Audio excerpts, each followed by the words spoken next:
और ध्यान देंगे सभी लोग, पाइथागोरस प्रमेय संख्या 6.8 VVI आपके 10th के एग्जाम के लिए भाई पूछा गया है। कौन कौन से साल में पूछा गया है? 2013 में भी शायद पूछा गया था, 2015 भी था, या अदर कई सारे एग्जाम्स में पूछे गए हैं। 10th के लगभग हर 1-2 साल बीच करके ये आता रहा है। या तो पाइथागोरस प्रमेय का विलोम, थेल्स प्रमेय का विलोम, और आजकल प्रमेय संख्या तो पानी का बोतल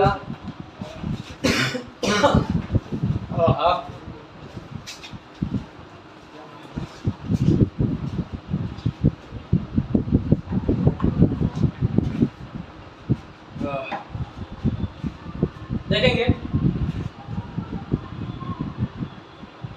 तो ये प्रमेय कहता क्या है? प्रमेय कहता है कि एक समकोण त्रिभुज में कर्ण का वर्ग। तो पहले एक समकोण त्रिभुज बनाएंगे ना, साधारण प्रतिज्ञा तो ये समझ में आ रहा है। इस पाइथागोरस प्रमेय कहता क्या है? पाइथागोरस प्रमेय आप लोगों को बताता है कि कोई भी एक समकोण त्रिभुज हो जिसमें कर्ण का वर्ग जो होगा ना, बाकी दो जो बचा हुआ भुजा है उनके वर्ग का योग मतलब जोड़ के बराबर होता है। क्या होता है? जोड़ के बराबर होता है। तो मुख्य प्रतिज्ञा में हम लोग क्या लिखेंगे वो देखेंगे। मुख्य प्रतिज्ञा तो पहले एक समकोण त्रिभुज है, तो माना कि ABC एक समकोण त्रिभुज है जिसका कोण भी समकोण है। कोण भी क्या है? समकोण है। समकोण है मतलब ये 90 डिग्री है। तो ABC इस आधार पर अगर हम देखें तो हमें सिद्ध करना है। अब क्या सिद्ध करना है जी? तो अगर आप देखें तो कह रहा है कर्ण का जो वर्ग है शेष दो भुजाओं के वर्गों के योग के बराबर है। तो कर्ण का वर्ग, ये आपका कर्ण होता है बुआ, ये लंब होता है, और ये क्या होता है? ये ना, मतलब कर्ण का स्क्वायर बराबर लंब का स्क्वायर प्लस क्या होगा? इसका मतलब है कि AC का square is equal to AB plus यही हमको प्रूफ करना है। क्लियर है सबको? अब इसके लिए हमें एक चीज करना पड़ेगा, रचना। क्या करनी पड़ेगी? रचना। तो हम क्या करते हैं, B से BD लंब AC पर खींचा, ठीक है। मतलब हम लोग क्या करते हैं, यहां से इस पर लंब डाल देते हैं BD। क्लियर है? B से यहां पे लंब डाल देते हैं BD। ये सब समझ में आ गया? पहले इतना लिख लीजिए, उसके बाद ये थोड़ा त्रिभुज छोटा लग रहा है, दूर से शायद नहीं लिख रहा है, ठीक है। तो हम इसके बारे में मिटा के बनाएंगे। पहले इतना लिख लीजिए, ठीक है। ध्यान देंगे। तो ये चीजें क्लियर है कैसे लिखना है। अब बात करते हैं कि sir AC square equal to AB square plus BC square.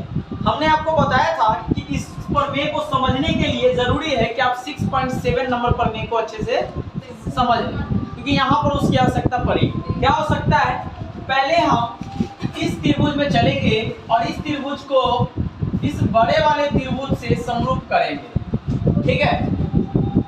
पहले इस त्रिभुज को इस बड़े वाले त्रिभुज से समरूप करेंगे, उसके बाद इस छोटे वाले त्रिभुज को भी इस बड़े वाले त्रिभुज के समरूप करेंगे। क्लियर है ये चीज? चलिए तो इसको हटा दें।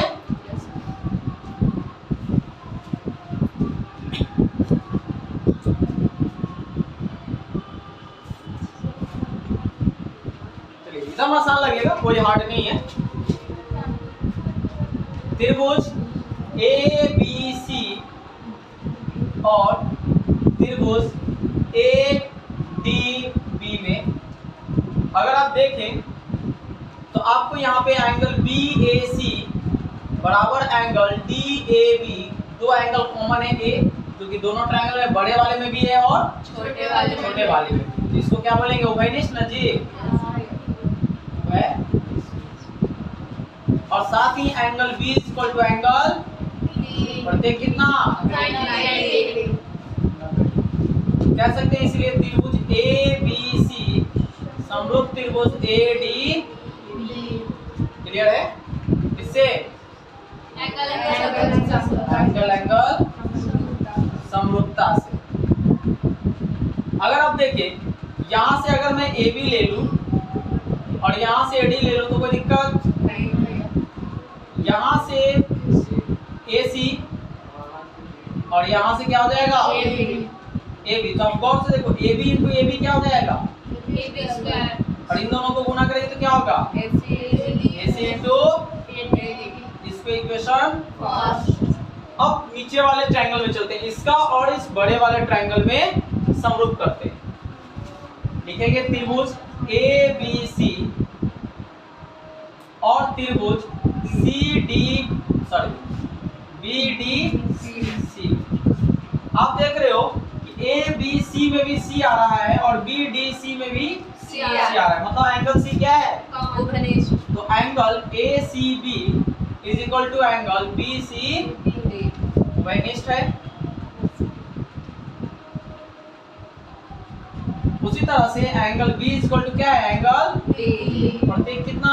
90। तो हम कह सकते हैं इसलिए त्रिभुज ABC समरूप त्रिभुज BD एंगल समरूपता से। गौर से देखिए अगर मैं यहां से BC लूं और यहां से DC तो कोई दिक्कत? और यहां से AC ले ले तो कोई दिक्कत? यहां से क्या होगा? तो आप देख रहे हैं कि BC गुने BC क्या हो जाएगा? और DC इंटू AC हो जाएगा इक्वेशन। अब आप समीकरण 1 और 2 को जोड़ दीजिए क्योंकि आपको दिख रहा है कि AB का स्क्वायर प्लस BC का, हमें क्या सिद्ध करना था? AC स्क्वायर बराबर AB का स्क्वायर प्लस, तो आप दो जोड़ोगे AB का स्क्वायर प्लस BC का स्क्वायर हो जाएगा। इसके लिए क्या करना पड़ेगा? समीकरण 1 और 2 को जोड़ना। लिखते हैं समीकरण 1 प्लस 2 से, तो आप पाएंगे कि AB का स्क्वायर प्लस BC का स्क्वायर होगा, क्योंकि आपको पता है कि बाएं वाला बाएं के साथ जोड़ा जाता है, दाएं वाला मतलब LHS के साथ RHS। तो यहाँ पर हो जाएगा AC गुने AD प्लस AC गुने DC। क्लियर है? कोई दिक्कत? अब यहाँ पे देखिए AB का स्क्वायर प्लस BC का स्क्वायर बराबर AC कॉमन ले लेंगे, AD प्लस क्या हो जाएगा? DC बचेगा। अब ध्यान से देखो AD और DC जुड़ने के बाद क्या बन जा रहा है? AC बन जा रहा है। तो AB का स्क्वायर प्लस BC का स्क्वायर इक्वल टू AC, और ये दोनों जुड़ने के बाद भी क्या बन गया?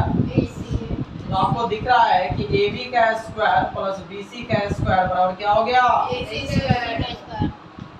यही ना हमको लाना था जी। प्रूव्ड हो गया? कोई दिक्कत? मतलब हम कह सकते हैं लंब का स्क्वायर प्लस आधार का स्क्वायर बराबर कर्ण का स्क्वायर, यही हमको प्रूव करना था, जो कि हो गया। ये 5 नंबर में आता है, होगा 5 मार्क्स के लिए, 5 मार्क्स के लिए आता है ये, तो आप इनका रिवीजन अवश्य कर ले। उम्मीद करते हैं कि सबको समझ में आ रहा है, किसी को कोई दिक्कत? हाँ बोलिए सर। अच्छा नहीं आ रहा है, अच्छा हो जाएगा।